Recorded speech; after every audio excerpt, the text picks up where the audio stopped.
রাজ্য নেতৃত্বের নির্দেশানুসারে উত্তর দিনাজপুর জেলার চাকুলিয়া ব্লক তৃণমূল কংগ্রেস কমিটির উদ্যোগে অনুষ্ঠিত হলো অঞ্চলে আঁচল কর্মসূচি।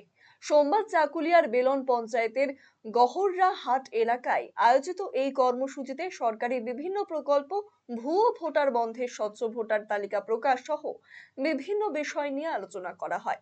পাশাপাশি মহিলাদের ক্ষমতায়নে রাজ্য সরকারের গৃহীত লক্ষ্মীর ভান্ডার সহ নানান প্রকল্পের কথাও তুলে ধরা হয়।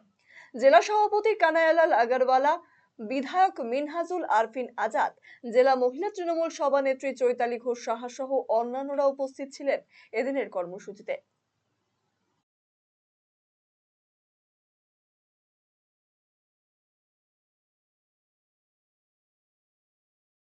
আজকে আমরা সবাই মিলেমিশে আমরা থাকবো। অঞ্চলে আঁচল একটা প্রোগ্রাম ছিল, মহিলারা নিজের আঁচলের সঙ্গে আঁচলে গিট বেঁধে সব মহিলারা মমতা বন্দ্যোপাধ্যায়ের পাশে থাকবেন, এই বার্তাটাই আমরা আজকে দিয়েছি। আমাদের এমএলএ সাহেবও ছিলেন, তৃণমূল মহিলা কংগ্রেসের সভানেত্রী চৈতালিও ছিল, সবাই নেতৃত্ব ছিলেন এখানে। সবার উপস্থিতি একটাই বার্তা যে আগামী বিধানসভা নির্বাচনে আমরা এখান থেকে খুব ভালো ভোটে এখান থেকে তৃণমূল কংগ্রেসের প্রার্থী আশা করছি মিনহাজুল আফরানি হবে, আশাকে বিশ্বাস আছে, ওকে অনেক বেশি ভোটে আমরা এখান থেকে জিতাবো।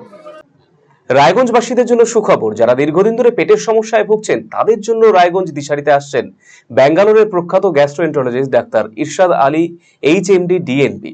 এখন থেকে প্রতি মাসে নির্দিষ্ট দিনে ডাক্তারবাবুকে দেখাতে আজই যোগাযোগ করুন দিশারি হেলথ কেয়ার, উকিলপাড়া, রায়গঞ্জ শাখায়।